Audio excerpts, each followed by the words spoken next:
You know what? Who else I love? It's that guy that chickened out about standing up for that kid when he knew he should have. Right? Like I started thinking of all the moments that I was ashamed of myself in my life. And I started telling myself that same person that did that thing that you're ashamed of is the same person that's accomplished all these things. So you love that person too. Pablo Gonzalez is a public speaker, community builder, entrepreneur, team leader. He's a family man and a liver of life. I need to be able to like face the precipice. I need to be able to know how I respond when my back is completely against the wall. I needed to know that for myself in order to believe in myself. Pablo, Yes. I really appreciate you coming on, man. Really, really appreciate you coming on. What I really love and respect about you is the energy that you bring to life every single day, man. You always got a big smile on your face. You're always running around, laughing, joking, having a good time, inspiring the people around you to be better, to feel more love. I love having deep conversations with you. You're an amazing friend, at times a mentor, and just, someone that I really look up to and respect, and I feel a lot of love when I'm in your presence. So I appreciate you coming on and us being able to give that similar experience to the viewer today. Whew, I'm gonna feel that for a second, man. That's a really nice compliment. Really cool acknowledgement, dude. Thank you for that.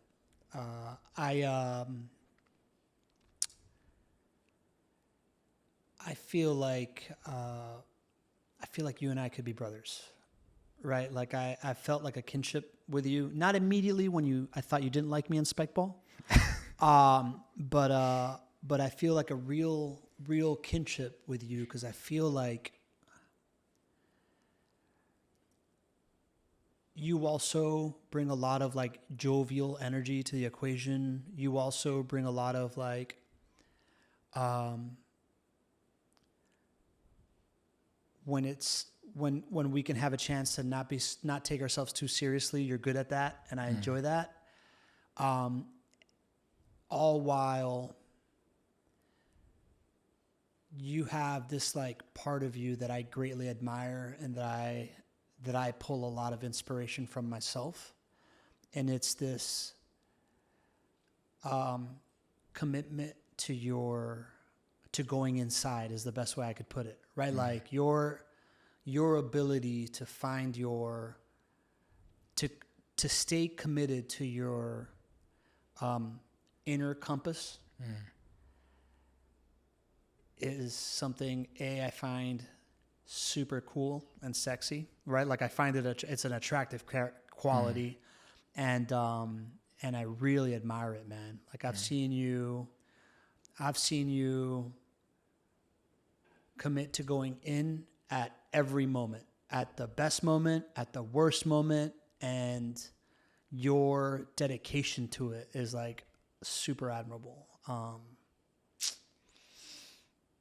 Yeah, and I think we also share this like quasi-immigrant growing up in Miami kind of like affluent upbringing that like is very similar and very like it feels like home to me to a certain extent when you're around. That's like the kinship part. 100%. And you're like a sick athlete. It's cool. Thank you. Yeah, bro. Thank you, brother. Yeah. And that's a big part of this podcast is diving in and getting to understand our inner selves better so we can continue to feel more love, more gratitude, more peace, and share that with the world. I feel like we're on this journey together. Me and you and everyone else on this planet. This whole spaceship Earth thing. Yeah. It's uniquely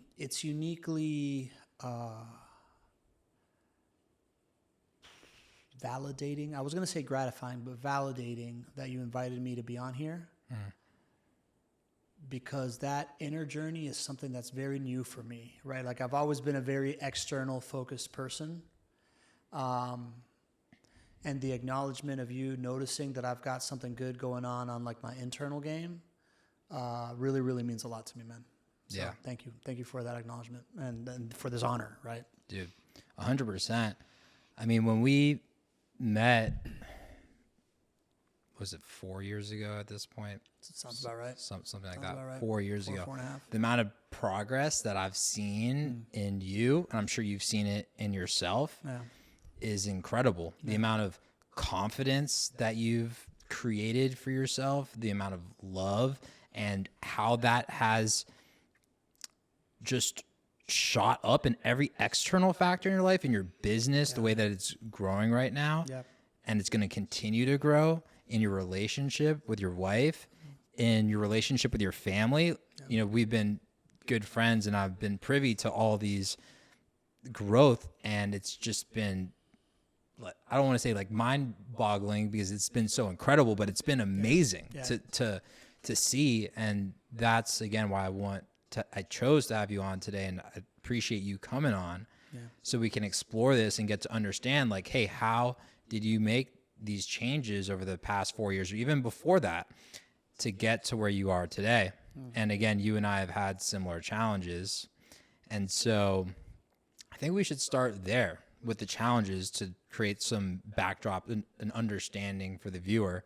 And then we can get into the lessons that we've both learned along the way to become stronger. I think that's a really good content strategy to start with conflict. It's good storytelling. From Mr. Content himself, Pablo. Yeah, that's something I think about a lot. Yeah. Little plug. Yeah, a little plug. So I want to start with the idea of not being good enough.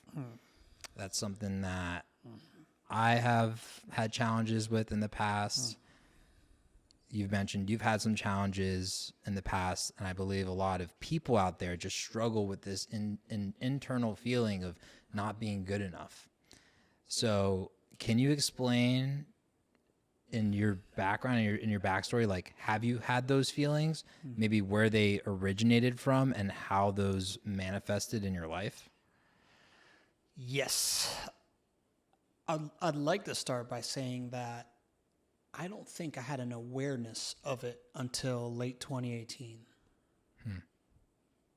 Yeah, late 2018 was like the first like therapy breakthrough of, I think you got a self-worth thing going on here, right? The subway? Self-worth. Yeah. You know, like a battle with self-worth. And what I'll tell you is I've grown up as I am skilled in being easy to like, right? It is my core skill set. My core thing is this idea that, and I guess now as I'm saying it in this light, but like my core narrative that I tell myself and that I tell others is that I was born I'm the most American person in my family. Moving around 3 different continents before the age of 10 has always made me feel like this like outsider that very quickly learned the value of belonging, you know, like and my need for it, and how to get in real quick, and being aware of other people's feeling of like whether they belong or not, and make people feel like they belong. And that's been kind of like my core skill set, driven by that narrative. And now that I say it in this light, I realize, man, there's a whole bunch of self-worth there immediately, you know? So when I say I wasn't aware of it till I was 39, I mean, I've always been pretty popular. I have a lot of friends, right? Like my mom thinks I'm the best. And yet I have always felt like, when I say I have an external locus of control, I let this idea of like how many people like me be the thing that I'm chasing, right? And it sounds terrible when you say it like that, when you're just like, dude, I'm like a friend maker. You know, that sounds way better. But but that's the motivation, right? So when you're coming from that standpoint, it makes me highly adaptable, but rarely authentic to myself. I don't think I've ever said it like that. And where that stuff manifests is anxiety. I think it just shows up as anxiety. I'd been a very anxious person in my past, and it shows up a lot in self-sabotage. In the way that I see it now is in being talented enough to do just about anything, which means that I get a real hot start on stuff, but then I don't finish it. I look for reasons to quit. I look for reasons to break promises to myself, is probably the core kind of like fail point that this thing created in me. And when you're doing that and you're good at breaking promises to yourself, right? What does that mean? Lack of discipline. It means you're not getting compounding results on stuff. It means that, again, this sounds super conceited, I'm a super talented guy. So when I show up unprepared, my first draft is good enough for me to continue to like fall upwards in my career and in my life and my relationships to a certain point. And then beyond that point, I'm stuck. And that's what I felt kind of like 5 years ago or so that became very real to me, which is kind of like where like the journey of like leaving home, restarting my career, doing all these different things kind of like started when I really was just like, I'm done being stuck. I guess we could start there before I talk for too long, right? So was that moment of awareness, how did that come about? I think that moment of awareness was born about 7, 8 years ago. I'm in my kitchen with my wife, right? Like, I inherently knew that I can't bullshit people forever, right? And the story I told myself was like, yeah, I'm just getting around on bullshit, right? Like, world-class bullshitter. Still good at it if I need to be.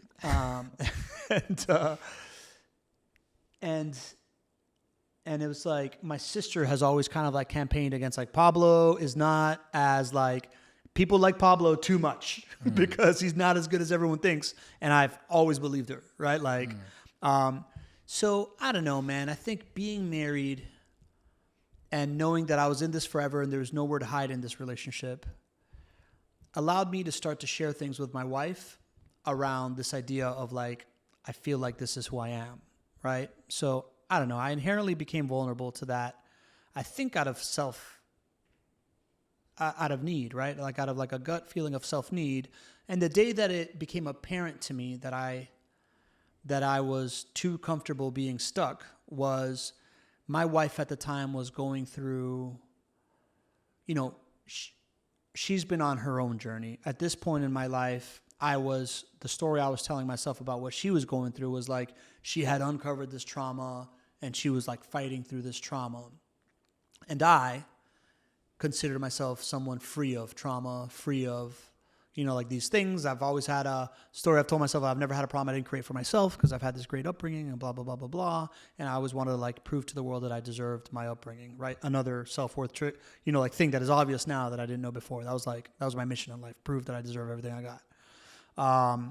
And we were sitting in the kitchen and she was at this point in my life, I was kind of like, I was making about $100,000 as like the director of sustainability in a construction company where I had kind of like created my own job there by being a consultant to them and then getting hired in. And they hired me and immediately like it was cheaper for me to like be their employee than their consultant. But it also, I was on no career path. I was making just enough money to like feel like I was making enough money. But I also wasn't working at all, right?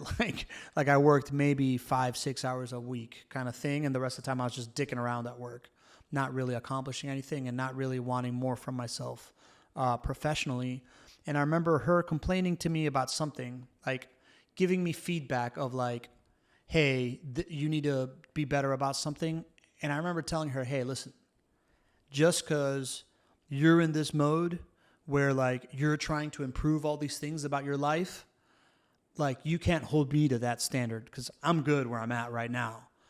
And like, I remember saying that, completely believing it when I said it. And something about once those words left my mouth to now, that has just aged like a fucking turd inside of my mouth, right? Like I can't believe I fucking said that, right? Like, and I just felt like, I don't know if there was like in the moment a feeling of ick about it, but it wasn't a seminal moment for me at the time, but I can clearly remember that as like the first problem awareness that I had of like, I'm just comfortable being full of shit, right? And that created a disconnect for me that I started like seeking more.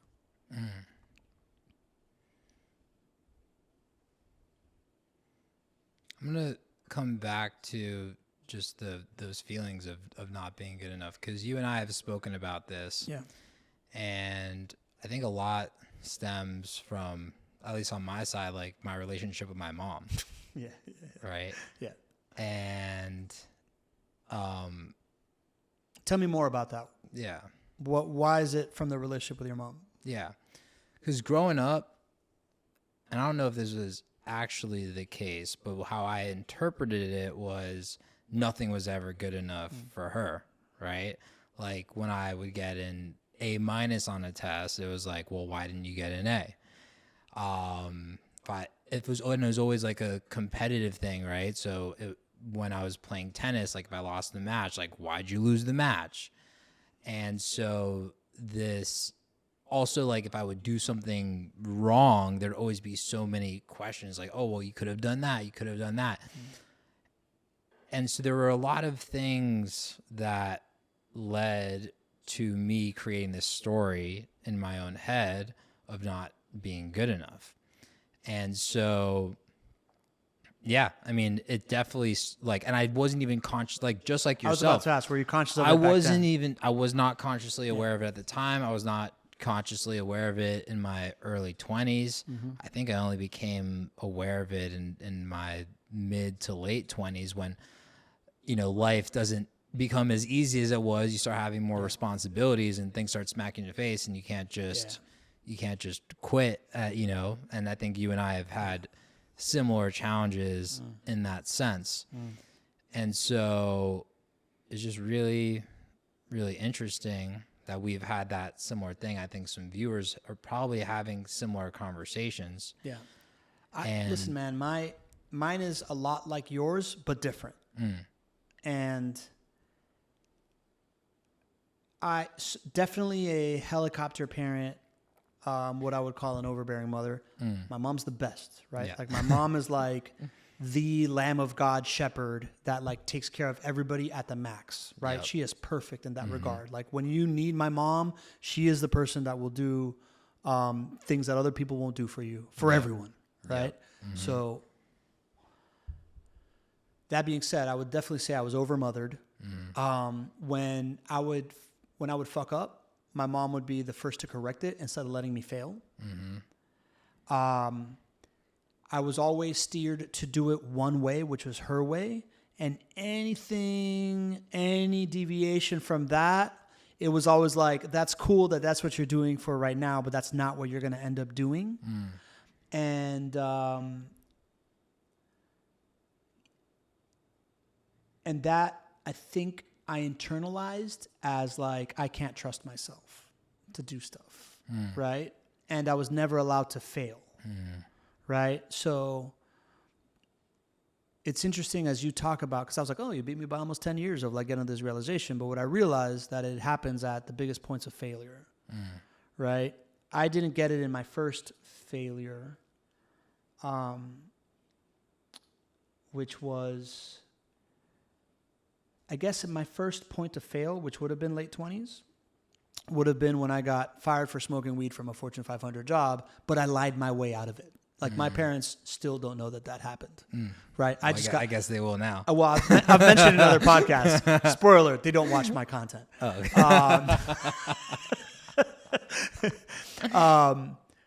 okay. But at that point, I was like, oh, it's 2008. I was in construction. So, of course, I got laid off, even though I had just been promoted. Like, I had been crushing into my career from the outside in. So I kind of lied my way out of that. So that was never a visible failure.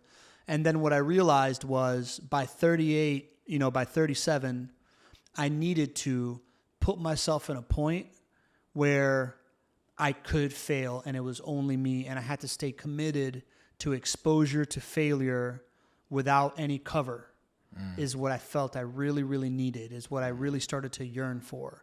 Like this, am I really full of shit? And what's it going to look like when my back's against the wall? Yeah. That's what really started calling to me, starting from that conversation with my wife. Yeah.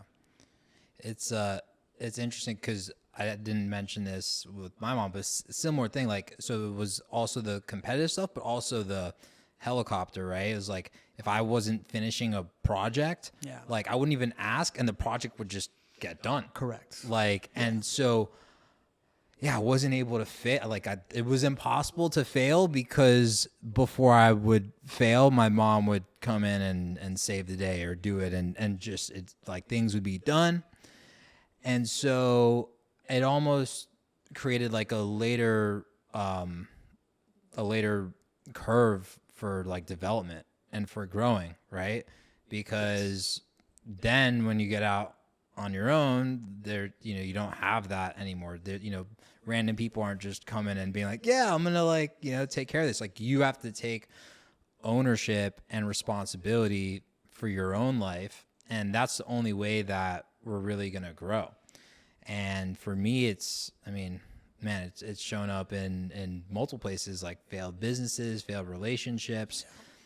But I truly believe that like these challenges that you face and that I face, like it's part of our growth process. Like we've chosen who we want as our parents, and it's about loving and appreciating that. Yep.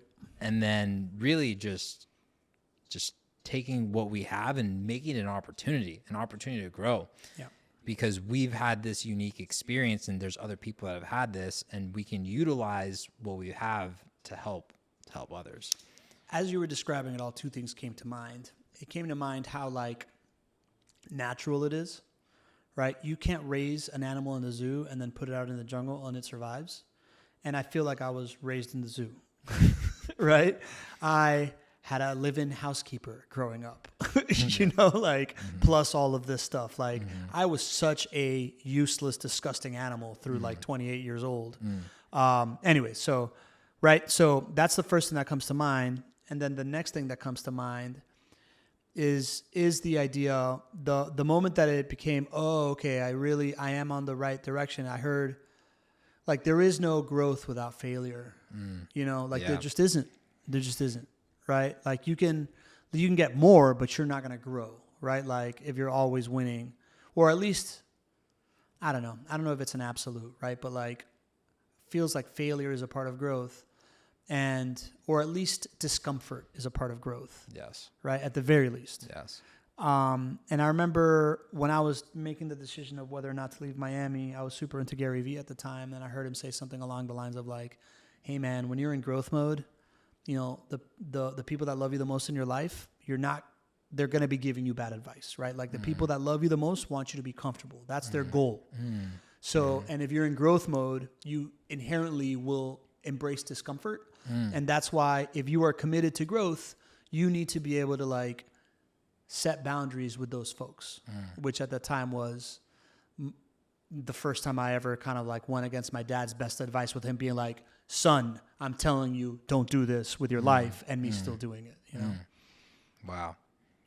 So something I'm getting from you is be uncomfortable, right? Yeah, for sure. Like a big part of this growth process about, these coming back to these feelings of not being good enough, and, just talking to you, it seems like you've shifted a lot of those conversations. So now coming to understand how you've shifted that and how you've created this sense of confidence and worth and joy. Would you say a lot of that stems from jumping in to the uncomfortable? Yeah. 100%, man. I would definitely say that it comes from jumping into the uncomfortable. I don't know if it's, again, I don't want to speak in absolutes, but there is no way I would have gotten here had I not been committed to this idea of I'm going to take this as far as I can fucking take it. And if I'm going to fail, I need to be able to like face. At one point, it became very real to me. I've never been allowed to fail. Maybe like know how I respond, right? Like maybe when my back is completely against the wall. I needed to know that for myself. So, you know, in order to believe in myself, that part of it of just like. So how did what was the moment? Because I know you've had probably a couple moments where you've been really your back's been up against the wall, but something in the past, you know, 2 to 4 years, like where's your back really been up against the wall? Where it all came together. Yeah, and then where you're like, and in that time maybe it's challenging, but now looking back at it, you're like, holy shit, that was my back up against the wall moment, and and how'd you respond? I think it was when I was exiting that partnership, man, right? Like I did enough, right? So like this idea, like I left my career to go chase like this idea that I have of like how to do things in business by joining this like startup. I knew it was risky, but I wanted to just like, fuck you, I don't want to be in a construction career because that's what you wanted me to do out of college, and I've just been doing it now for 15 years, and now the next thing is this, and I have that option, but I never really wanted it, you know, like, so I joined this startup. That was like a crutch of, man, I'm taking something really risky, but it's still going to work for someone else under their whole thing, right? But I knew that if that didn't work out, it was still kind of like going cave diving and getting beyond past half my tank and knowing I was going to have to find another way out. And that's what happened, right? In a year, that whole thing didn't work out. So then after that happened, I was figuring out if I wanted to go work for someone or if I wanted to go chase my thing. I decided to go chase my thing. You know, at the time, I was lucky enough that my wife could pay the baseline of the bills with her job that she had gotten. So I still had somewhat of a blanket. I was also fortunate enough to succeed early on, enough to like attract someone that when they showed up, you know, at the time I was like, man, I just need to find the right partner because I don't, you know, business like, partner, right? Yeah. The right business partner to like make this thing happen. Cause I know I can take stuff up and kick it up into dust, and I just need someone to go and take it and mold it into the clay that I think it should look like. Right. And that allowed me to basically hear what I wanted, right? Like when the first person showed up at the moment where I was having some like real good success in doing what I was doing, they showed up in my life, and this wasn't their fault at all, right? But like I think the story I told myself was like, oh, this guy's gonna save me, right? Like I transferred that whole like someone's gonna save me thing to like maybe if I have a partner that does all the stuff that I don't think I want to do, that think I'm too good to do or not good enough to do, was just really what I was telling myself. And you know, we had like a 2-year kind of go at it where I was the last guy to figure out that partnership wasn't right for me. At the same time, my marriage degraded more and more, right? Because I was, you know, from the outside looking in, it was pretty clear that I was just playing business, right? Like I wasn't like really like getting after it. And this thing that I outwardly was saying I was doing, but I wasn't really doing it. It's pretty obvious to my wife, who, by the way, is incredibly intuitive, witch levels. In a good way, right? Like, yeah. So that shit wasn't gonna fly with somebody that like really holds herself to such a great standard, and a standard that I wanna be at too, right?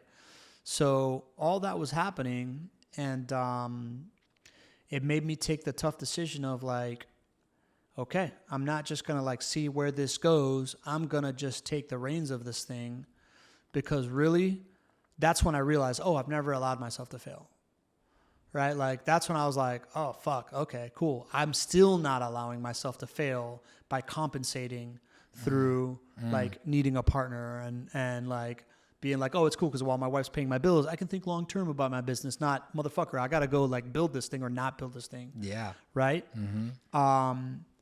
So that was like when the light turned on for me, and it really had this like seminal moment where I'm like, I had started the partner buyout negotiations, and it was real tough on me. And we went on our Account Buddies retreat. And in that like hour of introspection that we do before we start the weekend of Account Buddies, I'm just sitting there next to that lake journaling, and the words "nobody's gonna do it for you" just manifested onto the page by my hand, right? And it really was like, you know, no one is going to do this thing for me, right? Like, if I'm going to prove whether or not I'm this good or full of shit or worthy or not, nobody is going to be able to do that but me. And if I want the world, you know, if I think that like I'm smart enough to know like how to change things to fit my image, then motherfucker, I also have to do it. Yep. You know, or else I'm not smart enough to do it. So let's figure this out. I resonate 100%. No one's going to do it for you. And this ties back to both of our upbringings. Yeah. Having a mom that would always do it for you. Yep. And so I was listening to Jay Shetty on Call Me Daddy.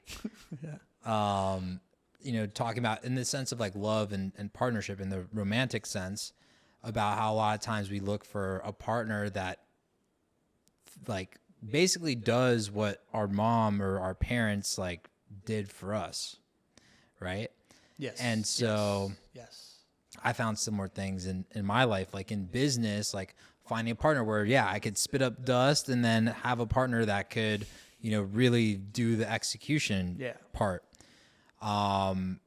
Also had a safety net with Brittany, right? And like I was about to say, well, as you were saying it, I was thinking about it from Yeah. the business partner. But yes, the biggest nerve I can hit in my wedding, in my marriage, is letting my wife feel like I'm asking her to be my mom. Exactly. Yeah. Yeah. And again, I think that was a big reason why me and my fiance ended up splitting up, was because there was that feeling of a safety net. And so this importance, and that's why I say like this like mentor idea is like, I feel like you've progressed so much in this regard of just taking that ownership of, hey, you know, like no one's going to do it for me. And it's a powerful and confident thing to know that like you can do it yourself. And then all of a sudden the partnerships that we have in our life, I feel like become so much stronger. It's not like they're not codependent anymore. Not codependent. It's not like, hey, I'm with you because I need you. Yes. And then that doesn't help you. That doesn't help them. You know, your partner feels pressure, way too much pressure. 100%, man. You don't feel confident, right?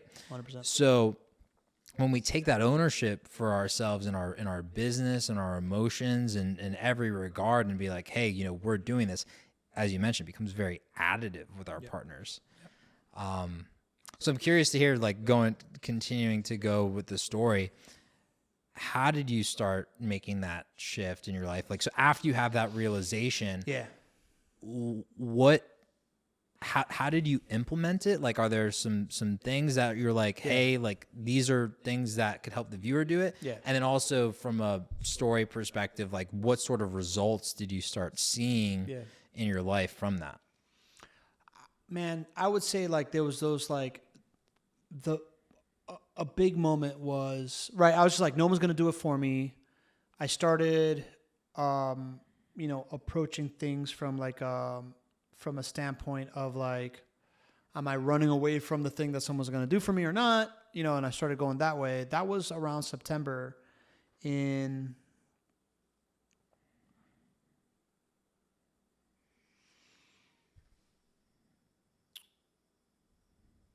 I went through the partner buyout, right? Like from that standpoint of like, no one's going to do it for me, just like the adrenaline. And then by, I would say February or March of the following year, I went to like a 3-day ayahuasca retreat. And that was another big watershed moment of, you know, going through the 3-day retreat. I went through this like, the second night I went through this moment where I started so in the ayahuasca ceremony there is like it's like a cadence of chanting / singing between the facilitators that's made to take you in these like ups and downs. And one of the ones were like, it was like really like, it was super cool. And I started just kind of like, I was kind of, tripping. And I started being like, it's cool. And as I was doing that, I was like, man, Julio, the facilitator, I was like, bro, what a cool voice, man. I wonder how he's developed that voice, how he's developed how to do that. And then I started telling myself, what's your voice, bro? How do you, like, you've developed your voice as a speaker, but how do you speak to yourself? Like, if you're going to develop that voice, and I started going through this, like, how do you talk to yourself? Like, how you should talk to yourself? Like, this is how you should talk to yourself. Like, talk to yourself the way that you talk to others. And, like I started going down that tree, and as I'm like pumping myself up, I like look at my hands. And I'm like, cause you've done real shit, dude. Like these last 6 months have been fucking intense, man. Like what else do you need to be able to talk yourself into, right? Like I'm like riling myself up, and I'm like, you've done real work. And at a certain point I look up at my hands and I go like, these hands that don't work, bro. and right when I look at my hands, I look like I had giant hands, right? I look like I had giant hands, and that's really significant to me because if you see my hands, they're objectively tiny little hands. Like I have small hands. I've always made fun of myself for that. And I'm like, I'm looking at these fucking sausage finger hands, and I'm like, these hands, bro, these hands are real, dude. Like these hands don't work. And I'm like, these are the hands that have done the work, and like, fuck whether you think they're small, like it doesn't matter. Like they can handle it. This is a man's hands. And I'm like, and they've been taking care of this body. And I grab my body, and for the first time I was like, this body, man, this body is the body that has gotten you through this, right? Like these shoulders, man, these shoulders have sucked at surfing for 15 years, but finally fucking figured it out, man. You've really like gone through that. These legs, like these legs ran a half marathon last year, bro. Like just like pumping myself up and like realizing at that moment that I had never loved my body. I've always had a weird thing about like, I'm a little bit hunchback. I got tits. I got like a pear shape. I got skinny legs, right? Like I've just never loved my body. And I've always been very self-deprecative towards my body. And for the first time I started grabbing my body, just like loving it, right? Like the way that you like grab your woman. There's like, you good, like you, you're like, but like really enjoying myself on a physical way. Just like really holding on to it. And that was the first time I ever felt that. And then as I love that body, I was like, and you know what, who else I love? It's that guy that chickened out about standing up for that kid when he knew he should have, right? Like I started thinking of all the moments that I was ashamed of myself in my life. And I started telling myself that same person that did that thing that you're ashamed of is the same person that's accomplished all these things. So you love that person too. Right? Like, and that was a seminal moment in self-worth for me, right? Like that second night of that ayahuasca trip was a huge moment of like loving myself. And then by like the third night, I was completely redefining my relationships to my wife. Like I had literally gone to ayahuasca to be like, should I get divorced or not? That was my question, right? And at that point, I immediately started redefining my relationships. Like, oh, okay, no, if I approach it from a sense of self-worth, then there's way more of this than it was my fault that I was giving it credit for, right? Like that I could really just like improve on my side. It's not that what's wrong with her not loving me the way I want it to be, right? Like it started there, and it completely reframed my relationship with my mom too. I went through this like regression of understanding everything my mom had to give up to have a third kid, and like honoring her for that, and eventually getting to the point where like, but you know what, it was fucking worth it for you because I know our relationship and I know how much you love me, and like I completely regressed through this like whole mother wound and really like healed it in a beautiful way. So those two moments, like that was after that, from henceforth, I have very easily been able to identify, oh, am I approaching this from a place of, am I valuing myself? Or am I approaching myself from a place where I'm devaluing myself? And since then, shit has worked out way better. Wow. Wow. Yeah. Yeah. That self-talk is so important. Yeah. And it's loving, as you mentioned, loving all those aspects about yourself, loving that past self that even if you were ashamed of him at the time, loving that person, loving every single part of yourself.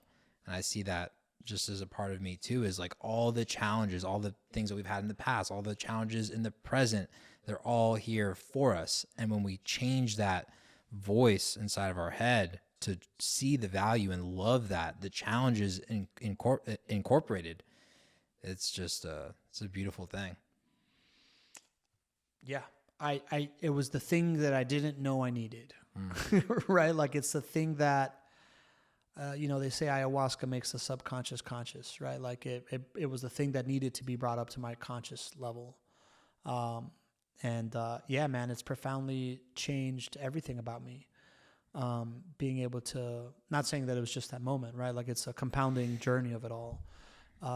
You're asking about stories of how it's changed me. I'll start off with something as simple as, because I was overmothered, I'm like the first guy that when my wife, right, would be like, make sure you do this, be like the first guy to be like, fuck you, I don't need to, like, no shit, I'm gonna do that, right? Like I'm like the guy that when people are like, when my mom tells me, I'm going to go on a flight and she's like, oh my God, be safe. I'm going to be like, yeah, thanks. Yeah. I was thinking about being unsafe and dumb. Like that's where my trigger goes. And it's terrible in a relationship with a woman, right? Like that lives with you, who just like, she's coming from her own stuff. And sometimes like I know how to cook, right? Like I just made you an awesome snack, right? She's taught me how to cook and be great in the kitchen. And I feel like I'm a really fucking good in the kitchen. And yet when she corrects me on like, why are you cutting it that way when you should cut it this way? I'm like, motherfucker, that's tasty. I've made this recipe and it's fucking delicious. Ever since that flip switched, when that happens, sometimes I get triggered, but most of the time I'm just like, oh, okay, she's just coming at this. She's not devaluing me by saying this. So I don't have this like innate trigger reaction that then 3 days later turns into like me being an asshole. And a month later turns out to like, she hates me, right? So the idea of reacting with unnecessary corrections, and not being triggered in a way that then subconsciously makes the next interaction with someone unpleasant, that then makes them triggered to then subconsciously whatever, which happens the most with people that you live, like a brother, sister, and or wife, right? That stuff has changed profoundly, right? Like I'm really able to just like listen to that and be like, yeah, cool, no, I got it. And like continue, or just be like, oh, okay, cool. Tell me more. Why would I hold the knife this way instead, and allow myself to approach from a place of curiosity instead of judgment and defensiveness. It's because you have that inner confidence inside, right? Because before that confidence wasn't necessarily there, so it would cause that trigger. But now you have that confidence inside yourself. It just doesn't have that same effect. Yeah. Before that voice of like, you're not worthy would hear that and then bubble up to the surface, be like, see, I told you, motherfucker, you're not worthy. Nowadays that voice, the moment that voice shows up, I'm like, I know who you are. And so it was a combination of things. So just to come back, obviously ayahuasca was a big part of that. That opened up and allowed you to see that, and just kind of sounds like smacked you in the face, say, hey, talk to yourself differently, dude. Yeah. And now you just talk to yourself differently. Yeah. So it sounds like ayahuasca was a great resource. Yeah. Were there other resources that like were kind of the cocktail that like brought it all together for you? I knew you were going to ask me about this, man. I think fundamentally the greatest resource of this is that I knew to surround myself with great people, right? Like the fact that I got this because I married a woman that I think is extraordinary in so many regards. And I, when I'm around you, what I find attractive about you of having like an internal locus of control is very similar to the fact that I find a great deal of attractiveness in my wife's internal locus of control and her fucking grit, bro. Like Marta, dude. If you ask me who I would take as like the first pick overall to get over a nuclear holocaust, it's like my 100-pound wife. Like she will do what it takes to survive. Yeah. Right. And she has proven that over and over because of her circumstances. So being surrounded by great people, people have always said you're the average of the 5 best friends, like the 5 people you spend the most time with. And I'd be like, yeah, right. If that was true, then I'd be half as successful as my best friend Gilbert, right? And I'm not financially or whatever, right? But like the truth of the matter is cognitive bias is a big thing, right? So like if you surround yourself with people that are holding themselves to a certain standard, at a certain point, you're going to be like, well, there's something wrong if I'm not holding it to that standard. I think that was probably the foundation of it. Beyond that, shitloads of therapy, right? Like the first time that uncovering self-worth was a thing was in therapy, leaving that startup environment because I had partnered with a super toxic guy that I was just like internalizing it all, and it was at the time when my wife was severely depressed. So I just had like toxicity coming at me from both sides and I was internalizing it all. And through therapy, I realized that, there's a common thread here between the person that I hate, I'm trying to get away with, and the person I love and I'm trying to come closer to. And it's this idea that like, I'm worthy enough to like have, I need to value myself in these things.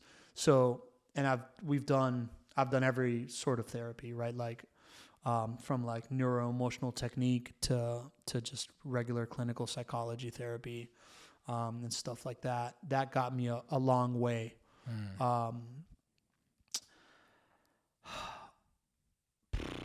I read a lot of psychology books, right? Like I've always been very into human behavior. I would say that The Road Less Traveled by M. Scott Peck is one that really opened my mind to like the tools and like the mentality of it all. And allowed me to start redefining what love is in the sense of like, my mom needing to have a certain amount of like security for herself, by over mothering me is not a show of love, and understanding that. And that's just something else, right? Like that's her own thing. So that book, The Road Less Traveled, is one that I have returned to a lot, on this journey. And then, fucking podcasts, man, right? Like the ability to, if you are the average of the people you surround yourself, right? We are what we eat. We are what we drink. We are what we breathe. We are what we put into our brain. And while I still struggle with like being able to finish a book, I can always put something in my ear that's like giving me knowledge, feeding my curious brain, redefining like what's possible to me, while doing other things.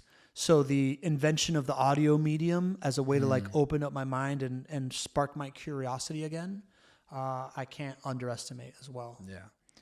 I found my places of greatest progress have been when I am really diving in and digesting knowledge and resources, like exactly what you said. Podcasts and audiobooks, right? Surrounding yourself with your 5 closest people. So we obviously have the amazing Accountability group, and we all lift each other up. But man, there's amazing audiobooks that you can plug into your ear, and it's not just reading them, because I stay pretty consistent with that. But I think it's reading and implementing, right? 100%. And you like taking that knowledge like it's gold, and really incorporating the lessons that you learn. Tony Robbins says something, or Tony Robbins talks about Jim Rohn, who's like the OG personal growth guy, like all the big personal growth guys. He's the guy that coined the average of the 5 people that you know. Yeah, right? And he also talked about he said find out what poor people are reading, and don't read that. Yeah, true. And not poor in the sense of just money, but poor spiritually, poor this. Empty people. And so I think it's important to be conscious about who we're listening to and what we're listening to. and what we're feeding ourselves. And it sounds like you've listened to some great resources and fed yourself some amazing things to shift yourself. Yeah, listen, Gary Vee was that guy for like 3 years. Like I literally listened to that dude every single day. It's like, books about influence and psychology have helped some as well. David Goggins' book, Can't Hurt Me. Hard to listen to that and not believe that anyone can overcome anything. I don't know if you read that. I have not. Bro, Goggins is a fucking animal, man. And like, just like, yeah, I used to, before I understood what was happening, I told you this recently, right? Like, we want to talk about stories of like success. I am somebody that has always historically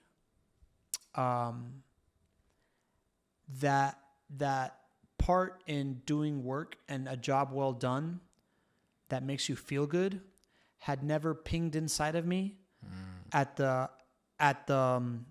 frequency that would, or like intensity that would actually affect my behavior going forward. And what that means is I was always a guy that had a hard time, again, keeping promises to myself, like finishing what I started. I was somebody that always turned in my first draft of something, whether it was in school or even in my own business, right? Like I'm showing up to like present something to a client. I'm like, all right, here's my first time doing this one, right? Like that type of stuff. And my biggest fear was always, am I never going to learn work ethic? Right? Like to me, it was a lack of work ethic, a lack of doing the thing. When the spotlight wasn't on, I wasn't doing the thing that got me ready for the spotlight. I was just performing when the spotlight was on. And again, I'm talented enough to do that and get to a certain level. 2, somebody that enjoys finishing his to-do list for the day and actually does it. 2, someone who now when I turn in work to my clients, I started it,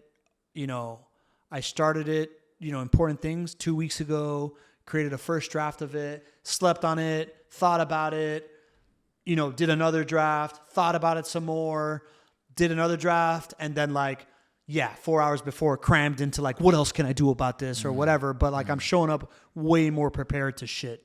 The way that the things that people see from me nowadays are much better from a client standpoint, from a conversations with people standpoint, from the way that I treat my wife, even though that is the thing that I want to work on more because it's easier to like get lost in the work side and not the marriage side, right? But like that is a major success case for me. And I bring all that up to say that before I got to the point where I was like podcasting or whatever, I remember hanging on to every conversation or every data point I knew of a man who in his 30s still hadn't figured out what the fuck they were doing with their life. And by the time that they were 50 or 60, whatever, were super successful. I remember reading Mao's autobiography and like, I only got through like 10 pages of it, but there was a line in there where he was like, yeah, at 35, he was just somebody that people thought was kind of rudderless and, like had a lot of energy, but never stuck to anything. And then he became fucking Mao, right? Like I remember hanging on to my father-in-law telling me like, I never really discovered that what I like to do was sales till I was 40. And ever since then, like my career has been great. And I was 37 at the time. I was like, fuck, I hope I discover what the fuck I like to do, So I would really hang on to those data points that validated things. And I wanted to bring that up as a resource, right? Like look for data points that you can relate to that validate the fact that where you're at is not 100% off track the way that your inner talk and your mom is telling you. Yeah. I heard this saying, I don't know if I'm going to quote it exactly right, but all ends well. And if it's not well, it's not over. And so we're all on this journey. We're all in this process. And it's just beautiful. And it sounds like you went through these like struggles and like figuring out your direction and having a lot of these challenges of self-worth, but you knew inside like there was something great that was coming around the corner. I don't know if I knew it or it was so expected of me. Like, I don't know which way it came, right? It might have been, it was expected and demanded of me. So like, I believed that I needed to live up to it. And I was always going to feel like I didn't have worth unless I did live up to it. Or maybe there was like, I know I'm better than this. And, like maybe that story I tell myself of my mom being too demanding was actually the thing that caused it. Or maybe it was the thing that was holding it back, and I just knew somehow inside. But for whatever the fuck it's worth, yeah, dog. I at some point, the mix of nature and nurture that I am built from gave me an indicator. You know what, man? I think this is a good time to talk about my brother, right? Like, when my brother died at 42, one of the biggest gripes I had with him was that before he even got sick, he would tell me that he thought he peaked. He would be like, my best years are behind me, I've peaked. And I'd be like, what the fuck are you talking about, Bert? And he's like, listen, bro, I would get very upset about that conversation. And he'd just be like, I get it, dude, I get it. It's not what you want from me, but trust me, I had a hard time accepting it too. And when he died at 42, it left that question unresolved of like, am I right or was he right? That you never actually, there is no such thing as a peak. And that's, like I kept on calling bullshit on that. So something inside of me knew that, right? That he had gotten to the other side of, or maybe I just hadn't given up yet. And by him dying, it forced me to like really be like, I wonder if it's right or not. And like, where am I going to be when I'm older than he was when he passed, So it's interesting. It's all about self-belief. I believe that. It sounds like you believe that too, that self-belief. And what the story you just told me about you and your brother reminds me of Viktor Frankl. You know Viktor Frankl? Yeah. And so he survived the Holocaust. And what he said was, there were people in that were with him that believed like April 20th, we're going to get liberated. Yeah. April 20th came and passed, and they were not liberated, and they would pass away the next day, died the next day. Yeah. And he was there, and he had a meeting. He was recording everything because he had to tell that story, and that was his belief. So whatever it took, he needed to get out the other side. And so it sounds like for you, you just have that inner belief, like, no, we haven't peaked. We're not peaking. We're going to continue to rise. And to me, the lesson that I gained from that is just whatever we tell ourselves is true is true. True. And it comes back to this self-worth conversation and what you realized in your ayahuasca ceremony, which is like the way that you talk to yourself. Yeah. And that you saying such a pivotal moment of how you speak to yourself. And now you've been gaining all these results.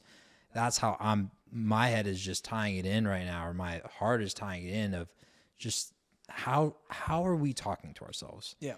And let's just be conscious of that and shift the way that we talk to ourselves.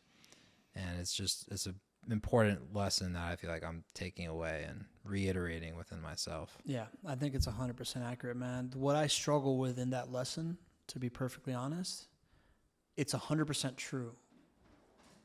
And I think the reason why I reject it, or like at least this is what I'm struggling with, is why didn't my brother have that? As you say that, it validates the belief I have that I think one of the reasons he got pancreatic cancer and died is because he had that belief that his best days were over. And man, it's really hard to accept that he just didn't have, like,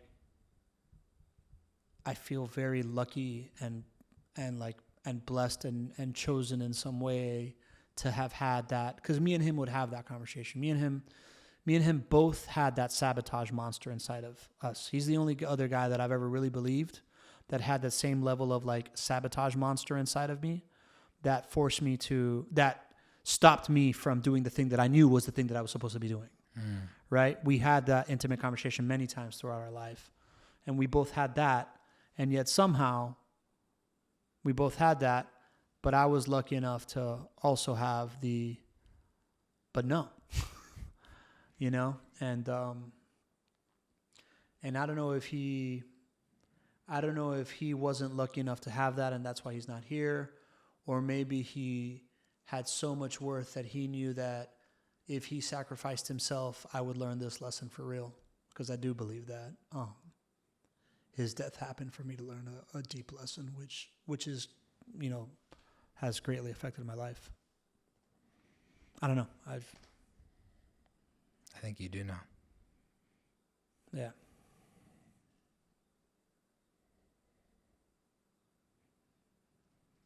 Yeah. Yeah. What do you think I know? I think you know with your brother what happened there. Why it happened. Why he passed away.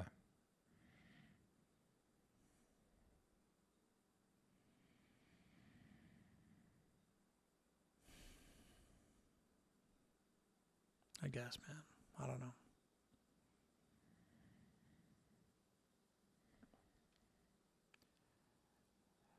I think he had a lot of people in his ear telling him that he wasn't good enough throughout his life.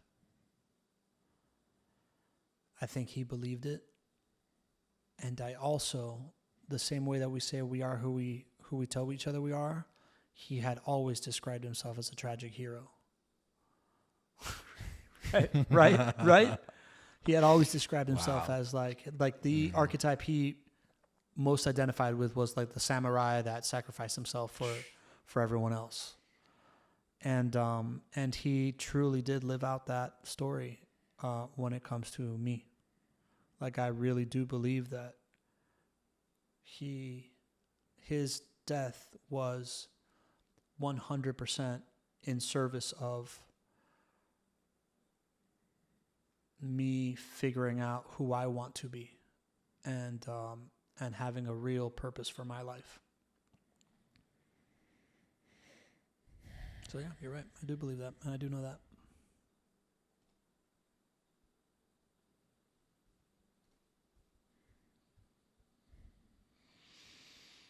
That's intense. Thank you for yeah. Thank you for sharing that, Pablo. Yeah, man. Thank you. Thank you for this isn't something I would share if we didn't have the relationship we have. I appreciate it. Yeah. And it's beautiful to hear, as challenging as that experience is, that you're finding value and meaning in the process. I mean, that's fucking crazy. Because I found meaning in the process from day one.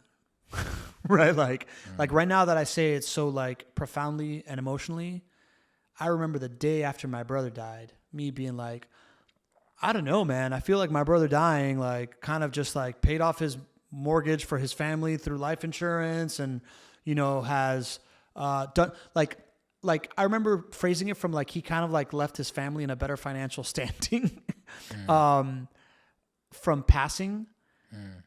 And I remember, so I immediately was able to reframe the idea that he had sacrificed himself for others. And I have known for a long time that my big aha moment of what I'm doing with my life, this idea that I've built a business around community creation for business development, came at his funeral when 1,200 people showed up to his funeral. And I was like, oh my God, all these people, so valuable in my life. It doesn't matter that this is in a Catholic church that I have a real complicated relationship with. I'm never leaving this Catholic church because this community is so valuable to me. And holy shit, that just solved for churn. That's a business outcome. This is the future of business, right? Like that download came to me at his funeral, you know, like, yeah. so So in a very real way, it was like sacrifice himself to infuse me with purpose for the rest of my life. And that's the mission that I've been chasing ever since. So yeah, I do know. I do know that why my brother passed. And it was because he lived his story till the end and continues to. That story is still very much alive. I got chills. Yeah. Yeah, that's true. Fuck. All right. I appreciate it, Pablo. Thank you. Where do we go from here? No, that's a wrap. Yeah? Okay, Yeah. cool. Yeah, I appreciate it. Unless there's other things you choose to talk about, but I feel like that was... Well, I'd love to wrap it up with like, all right, so cool. What did somebody that would just listen to this conversation,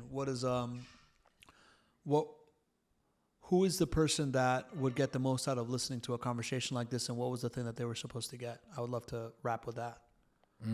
What do you think?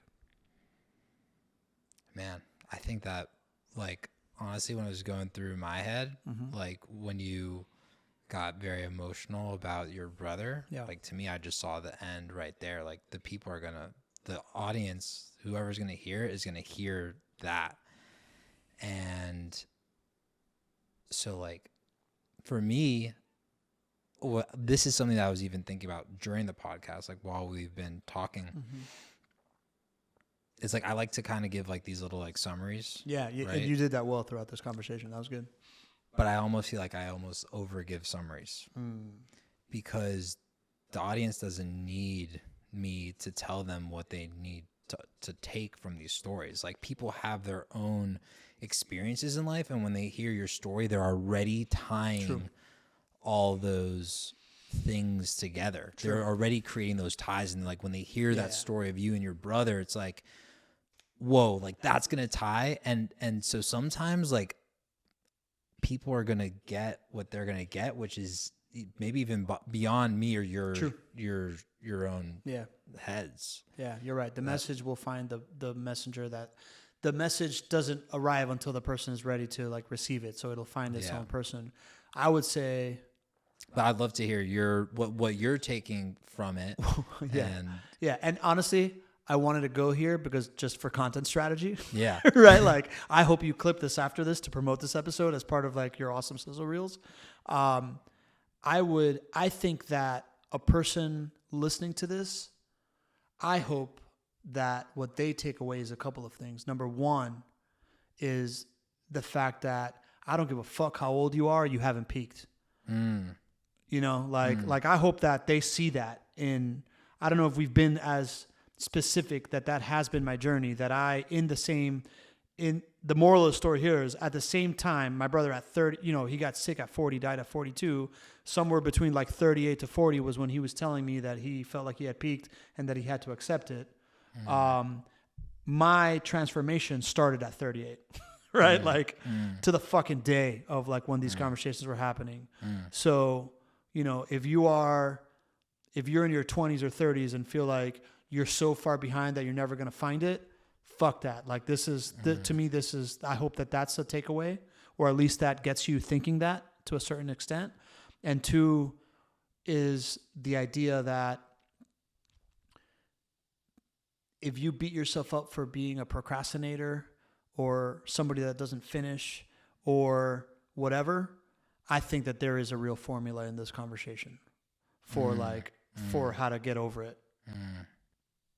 You know, and if you're going to give a 30-second formula, let's make it just real. Like, what is that? Yeah. That formula. Yeah. I would say that there's a high likelihood that that's coming from a self-sabotage thing. That's coming from a lack of self-worth. And the only way that you're going to get through it is to like follow your own moral compass through the discomfort of figuring out, you know, like failing, allowing yourself to fail, putting yourself at absolute risk of failure and seeing how you respond and staying there until you either succeed or decide what you're, you know, what you really want to do. For me, I 100% resonate with the you're not peaking. It's not too late. Like, that was a huge way that I got inspired from you talking about you figuring this out. Like, I still feel like I'm figuring things out. I'm doing well financially, but not as well as I choose to be. Mm-hmm. I'm not married. I don't have kids. I thought I was going to be married and have kids by the time I was 30. Yeah. I'm 32. Yeah. So there's some elements of my life where I'm not there, and the cash flow is not there, I believe, to support a family at a moment, at this moment. So hearing that inspiration from you to hear like, hey, you were older than where I am right now, still didn't know these things, and hearing these stories of other people like Mao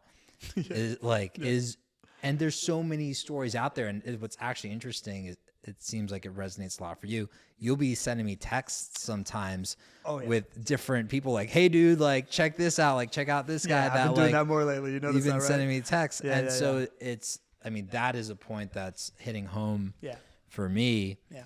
And another point that I believe is just so like core in my being that we spoke about that I think is a great takeaway for the audience is, will you believe and will you speak to be truth is truth. Yeah. And it's like, and hearing that with your brother and just hearing, hey, I peaked, and that number one, and number two. And I'm a hero, and I'm a tragic hero. I'm a tragic hero. Yeah.